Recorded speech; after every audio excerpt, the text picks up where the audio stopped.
Hola, muy bienvenidos a la entrevista de France 24. En esta oportunidad nos acompaña Hugo Caicedo. Él es doctor en bioingeniería y en biotecnología. Su formación está enfocada en estudios de innovación y estrategia de negocios. Estamos hablando de alguien que definitivamente sobresale en el mundo de la ciencia a nivel mundial y que nació en Colombia. Hugo Caicedo, muchísimas gracias por su presencia en la entrevista de France 24. Muchas gracias por tenerme aquí. Un saludo para su amable audiencia.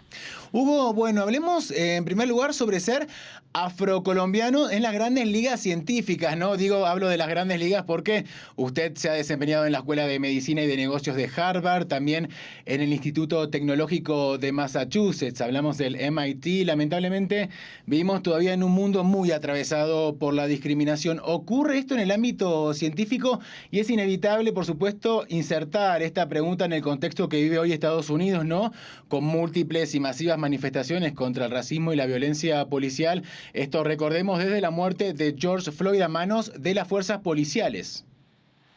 Sí, desafortunadamente la discriminación racial y la exclusión de las personas afrodescendientes de los proyectos nacionales son realidades comunes en todo el continente americano, y eso no excluye la ciencia, la academia o la investigación científica. Son realidades que tienen una historia compartida, una historia común, pero que se expresan de forma diferente. Desafortunadamente, las formas más extremas que se han documentado en la historia reciente, específicamente la brutalidad y la presión sin sentido en contra de una persona sencillamente por su color de piel negro, es una característica que se ha documentado en Estados Unidos.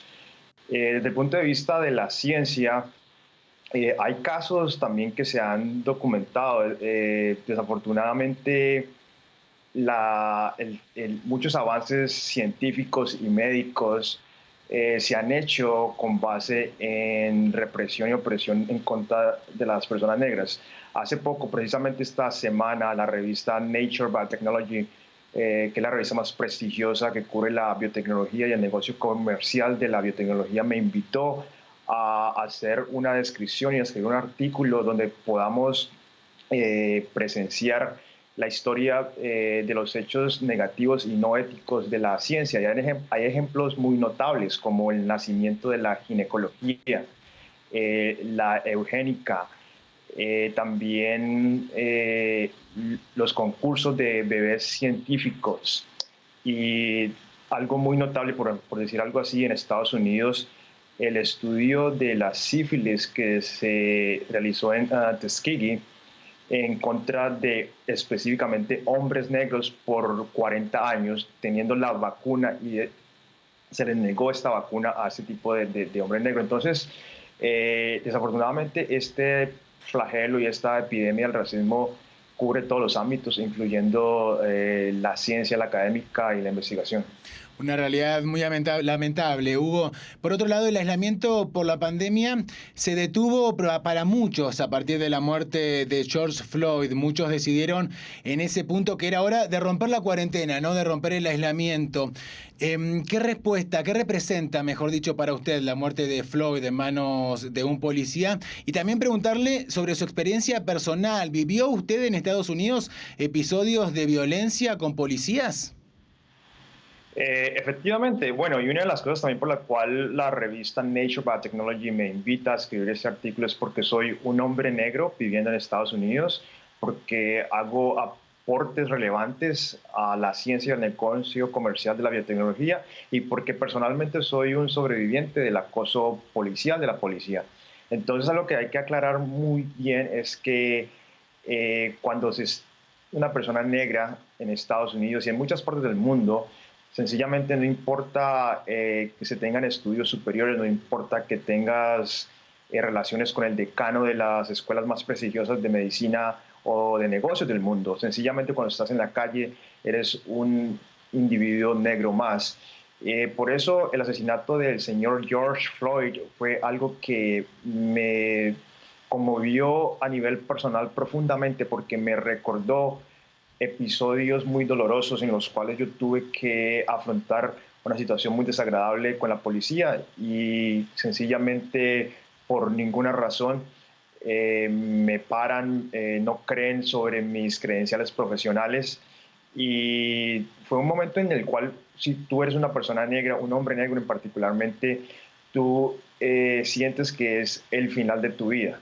Por eso, cuando sucede la muerte del señor George Floyd y la gente se levanta, protesta en contra de la opresión racializada en contra de la gente negra, es un momento fundamental en la historia porque es un punto de partida en el cual no se puede seguir tolerando ese tipo de opresión ni persecución sencillamente por el color de piel negra.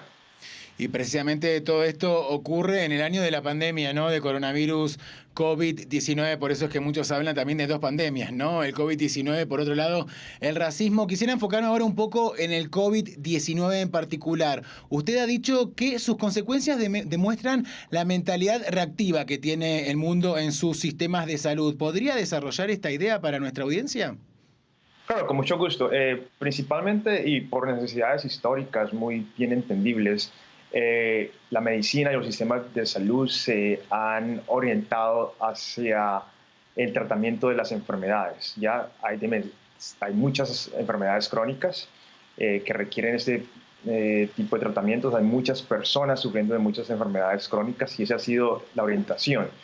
Sin embargo, en una publicación muy fundamental que realicé hace poco con mis colegas de la Escuela de Medicina de Harvard, la Escuela de Negocios de Harvard y el cofundador del MIT Media Lab, nosotros realmente desarrollamos una hoja de ruta en la cual presentamos una alternativa que es un complemento, no un suplemento, es un complemento para mejorar el enfoque de los sistemas de salud globales, ¿ya? Donde básicamente decimos que es posible identificar marcadores asintomáticos progresivos en diferentes tipos de enfermedades. Y una vez podemos identificar ese tipo de marcadores asintomáticos, también podemos orientar las estrategias para diseñar diagnósticos de precisión temprana y soluciones con posibilidad curativa temprana, porque una vez los procesos de las enfermedades crónicas se dejan avanzar a un estado muy tarde, es muy improbable que se pueda curar las personas y mucho menos que se pueda hacer un tratamiento efectivo. En el caso específico con el coronavirus, eh, la mentalidad reactiva se ha visto muy evidente, específicamente, ¿por qué? Porque no tenemos esas estrategias de diagnóstico preventivo y de soluciones curativas preventivas. Cuando una persona se sospecha que tiene el virus, la recomendación es que se aísle y espere por 2 semanas, ¿ya? Durante ese tiempo, durante esas 2 semanas hay una ventana terapéutica que se puede intervenir. Específicamente la enfermedad viral es la suma de dos factores, ¿ya? El primer factor es la replicación viral del virus en el individuo. Y el segundo efecto Sí. es la respuesta inmune del individuo en contra del virus. Si tuviéramos otro tipo de mentalidad, si tuviéramos otro tipo de sistemas y estrategias, en vez de decirle a la gente que vaya y se aísle por 2 semanas, podríamos estar usando mecanismos de diagnósticos de precisión temprana para intervenir el proceso de replicación del virus en aquellos individuos que efectivamente están infectados. Pero eso no se está haciendo. Hugo, volvemos a hablar de pandemia y racismo. ¿No cree que la pandemia evidencia o acentúa el racismo estructural y pone a las personas afro en una situación de desventaja en términos, por ejemplo, de acceso a los sistemas de atención médica en Estados Unidos? Bueno, no es lo que yo crea.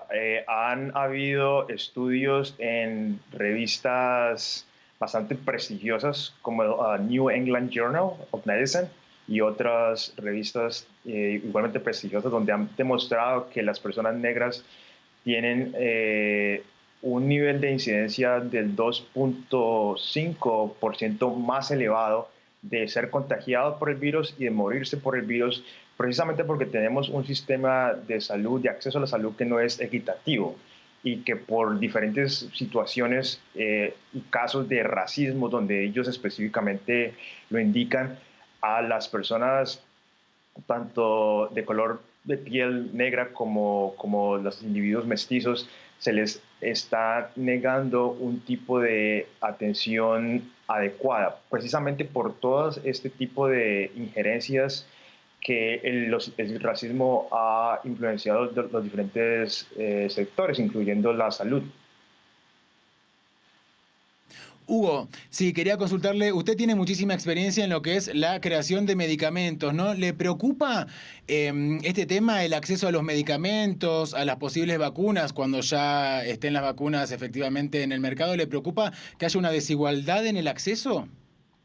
Bueno, no es sencillamente que me preocupe. O sea, hay países que son los que están enfocados en el descubrimiento y en el desarrollo de ese tipo de medicamentos. Entonces, hay que entender que la prioridad va a ser para ese tipo de países.